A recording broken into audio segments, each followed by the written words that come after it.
Ik ga nooit op zoek naar een liedje. Nee, nooit. Wat dat betreft ben ik eigenlijk een hele luie liedjeschrijver.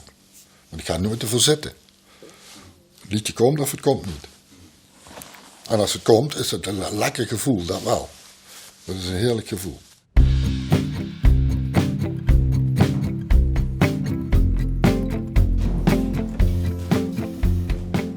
Ja, voor te schrijven, kijk, 's nachts is het natuurlijk, ik heb natuurlijk mijn werkzaamheden. Hè. Ik moet wel gaan doen natuurlijk. Ontbijten en zo, zeg maar, voorbereiden. Het blijft natuurlijk werken. Ik moet wel werken hier. Maar er zijn wel momenten dat ik mijn gedachten de vrije loop laat. Zeker. En dan is het inderdaad heerlijk hier.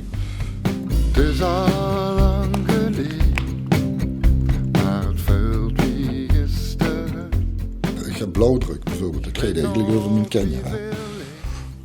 Nou, ik optreden met Tom, dat is mijn gitarist.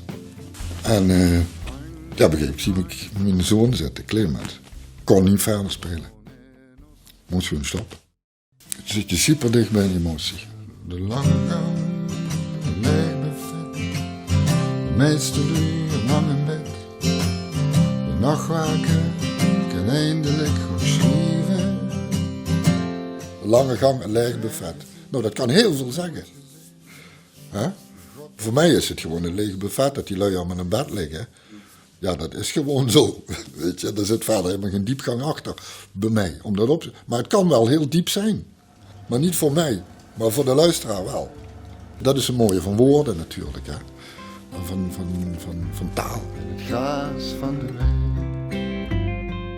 Die zussen van alles. En als nachtwaker zussen alles, hoort ze alles, maar zei ze niks natuurlijk. Maar ik kan er een liedje over schrijven.